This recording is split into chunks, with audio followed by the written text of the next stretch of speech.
Clip number 527۔ اس clip میں انشاءاللہ آپ قرآن پاک کی سورہ ہود کی آیت نمبر 47 سے لے کر 49 تک کی تلاوت، ترجمہ اور تفسیر قرآن صراط الجنان سماعت فرمائیں گے۔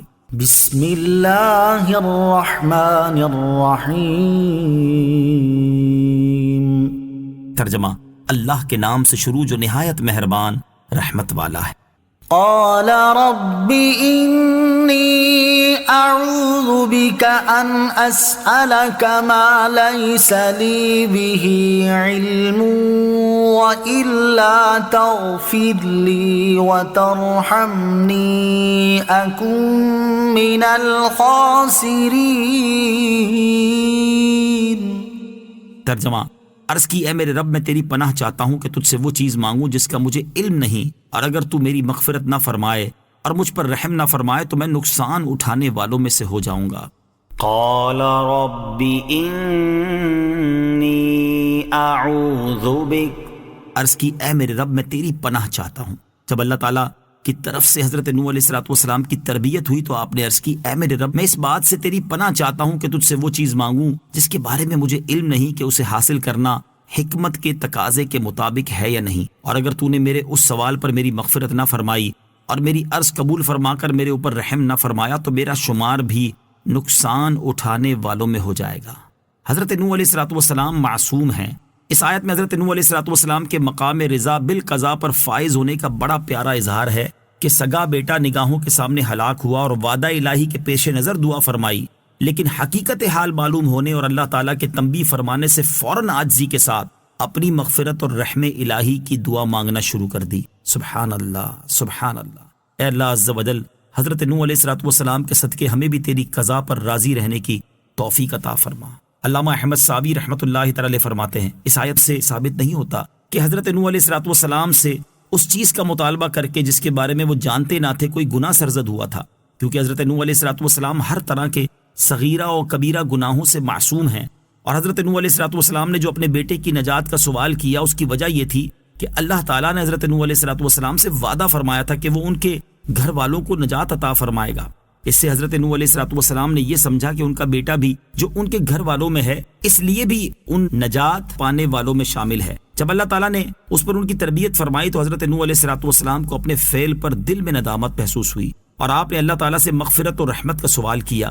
یہ ایسے ہی ہے جیسے حضرت آدم علیہ السلام کا درخت سے کھانے والا معاملہ، اور یہ گناہ نہیں بلکہ ان کا تعلق حسنات الابراری سیئات المقربین، نیکوں کے جو نیک کام ہیں مقربوں کے حق میں گناہ ہیں۔ قیل یا نوح اہبط بسلام منا وبرکات علیک وعلی امم ممن معک وَأُمَمٌ سَنُمَتِّعُهُمْ ثُمَّ يَمَسُّهُم مِّنَّا عَذَابٌ أَلِيمٌ۔ ترجمہ، فرمایا گیا اے نوح ہماری طرف سے اس سلامتی اور ان برکتوں کے ساتھ کشتی سے اترو جو تم پر اور تمہارے ساتھیوں کی جماعتوں پر ہیں، اور کچھ جماعتیں ایسی ہیں جنہیں ہم فائدہ دیں گے، پھر انہیں ہماری طرف سے دردناک عذاب پہنچے گا۔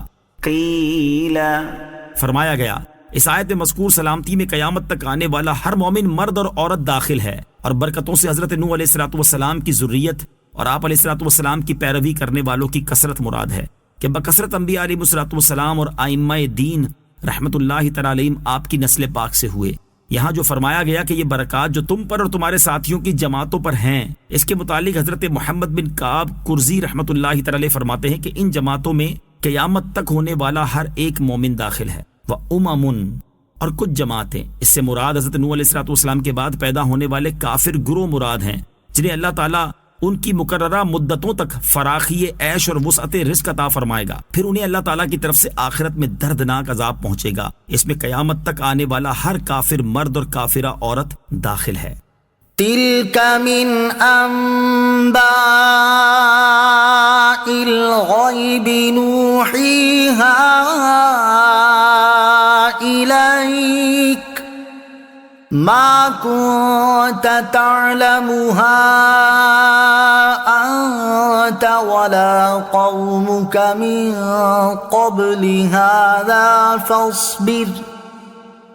إن العاقبة للمتقين. ترجمہ: یہ کچھ غیب کی خبریں ہیں جو ہم تمہاری طرف وحی کرتے ہیں، اس سے پہلے نہ تم انہیں جانتے تھے اور نہ تمہاری قوم جانتی تھی، تو تم صبر کرو، بے شک اچھا انجام پرہیزگاروں کے لیے ہے۔ تلک من انباء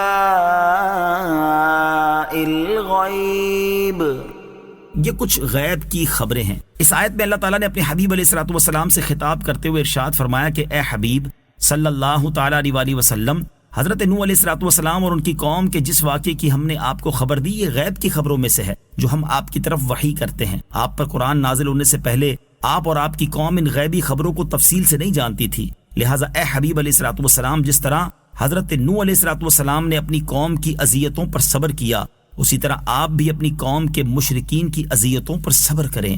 بے شک اچھا انجام یعنی دشمنوں کے خلاف مدد، فتح اور اخروی سعادتوں کے حصول کے ذریعے کامیابی ایمان والوں کے لیے ہے۔ صلو علی الحبیب صلی اللہ تعالی علی محمد صلی اللہ تعالی علیہ وسلم۔ مجھے اپنی اور ساری دنیا کی لوگوں کی اصلاح کی کوشش کرنی ہے انشاءاللہ عز و جل۔